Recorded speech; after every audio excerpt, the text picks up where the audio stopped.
Welcome back to the rest of the story. It is the second to last day of harvest, and we're all going to be glad when it's done at this point. Now, just to answer a couple questions, because people are wondering why we aren't done. Well, the big player into why we aren't done is the fact that we were shut down for about 2.5 weeks on the fact that the weather was raining and we really couldn't do anything in the field. That is also a large reason as to why we have zero tillage done, and it's going to probably be a no-till November this year. And well, it's looking like we're going to have 100% of our tillage to do next spring if it comes down to that, unless the weather really straightens out here and really warms up. Because the frost is a few inches down now and the ground is fairly hard. Now, coming up out of this field, you'll see it later on in this clip here. I was actually spinning, trying to dig a little bit with the tractor tires, trying to get up this hill. And it's really not that steep, but it's largely just because the ground is so hard that the tires really can't get traction.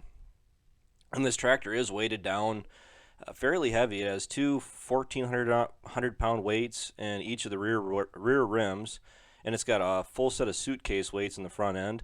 The tractor really doesn't have much issue as far as keeping the weight to the ground.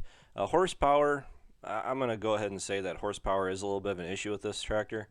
It is 8235R. It's really not it's the smallest tractor of that series for that year.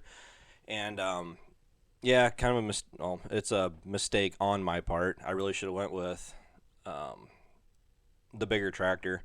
Well, I guess I can't say I didn't. There was an 80. I can't remember if it was an 8260 or if it was an 8280. I forget the exact number right now. But yeah, we would have ended up with. I'm just going to go ahead and say an 8265R.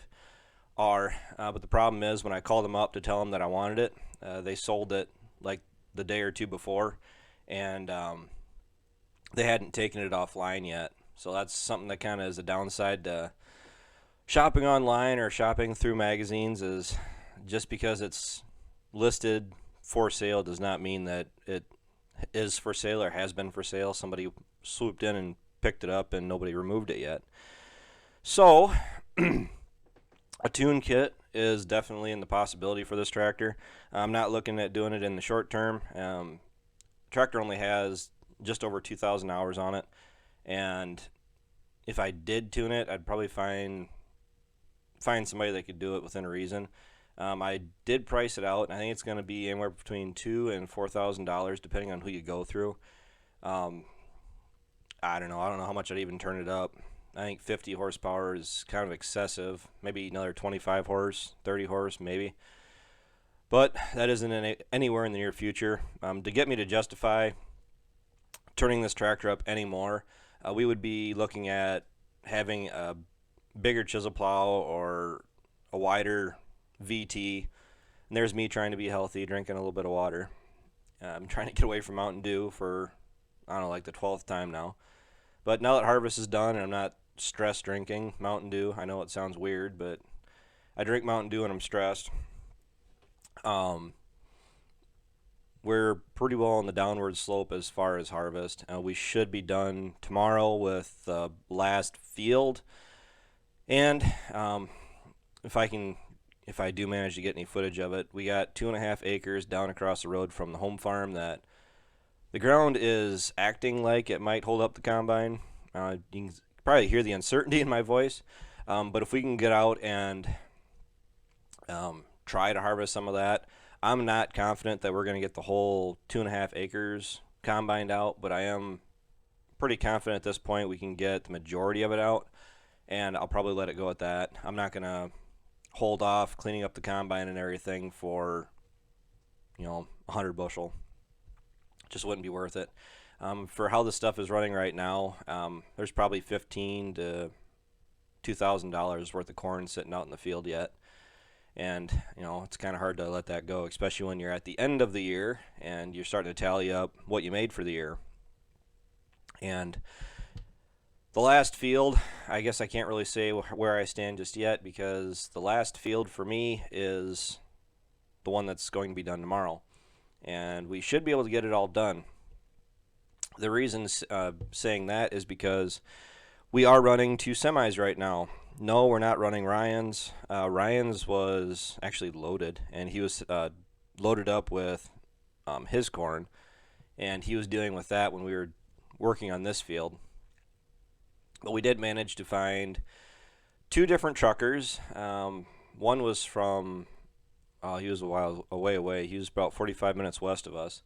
And we were able to keep two semis running all day.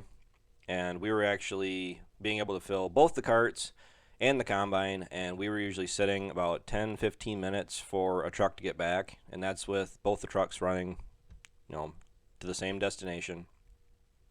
So that really sped up harvest for us. I think everybody that's watching knows that would speed up harvest for us. Ryan's truck is, I think I said that, it is ready to go. It's running. Basically all it is now is just getting used to running it. Got to get experience driving it. So, and you can see this has all been an uphill climb for me while pulling this here. The 46 is already loaded up. You can see the corn. Oh, you can see the corn kind of heaped up there. And the 82 is tendering to it. Yeah, and actually the problem we were having is the carts. Well, it's not a problem, but what was happening is we were able to load up both the semis, or a semi, with the carts loaded, and there was usually a little bit of corn left in one of the carts when we had the semi filled, and they were hauling out 1,000 bushels, on average each. So they were pretty well within their weight limit because both guys were very keeping a very close eye on what their loaded weights were, because the local weigh station has been running more this fall from what we keep getting told. And yeah, actually the one trucker, when he came up this morning, he actually said exactly that the weigh station was open and they already had a guy pulled in, and that was like at 7 in the morning. So as far as not getting any tillage done, I'm really not happy about that. Yeah, if we would have had another tractor, none of us are in any position to buy another one right now. We didn't unhook the 46 or the 82 from the grain carts at all this year. The only time we unhooked the 82 was when the combine got stuck and we had to pull it out. And the thing is, it really didn't have to pull it out. It basically just gave the combine traction, and the combine backed itself out. But that was exactly the situation we were dealing with because the ground is so froze. We were finishing up with soybeans, and we got a little bit over the hill where we were at, and it was starting to warm up. That was the handful of days, when I say like maybe 2 days, where it got up to like 37 and 42, I believe it was. And the ground was frozen underneath, but the ground on top gave just enough that Dad started sliding down the hill, and there was nothing he could do. I managed to get really close to getting stuck myself with my pickup in four-wheel drive. I was actually sliding sideways. When I put the truck into park with the wheels completely stopped, I was sliding sideways down the hill. So definitely an odd year. It's not just us. I mean, that doesn't really make me feel better that we're so late this year and that there's snow on the ground, but there are a lot of people, not even in just this area, but across the country, that are telling me that they got a lot more crops out in the field than we did before this weather set in. And like I said, it makes you not feel so bad that we're running as late as we are, but doesn't exactly make me feel a whole lot better that we ran as late as we did. Now next year we'll be able to use our truck. That'll really speed up our soybean harvest, I think. We should be able to get out a couple thousand bushels a day. We can fill the truck once, get it down to the river. The big thing that slows us down with soybeans in the fall is because you hear it a lot that when guys are hauling soybeans, they tend to sit down at the river 2, 3, up to 4.5 hours, and that can really slow down your harvest too, especially if you don't have any place to store them.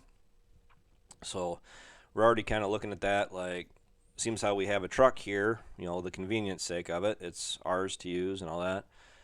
We can fill up the semi, send it down to the river, fill up the carts, and then hopefully, if we can't get another truck back down to the river by the end of the day that the river closes, we can go ahead, fill the semi up again for the next morning, and then go ahead and fill the carts up again. So at least we can do about 3,000 bushels of beans a day.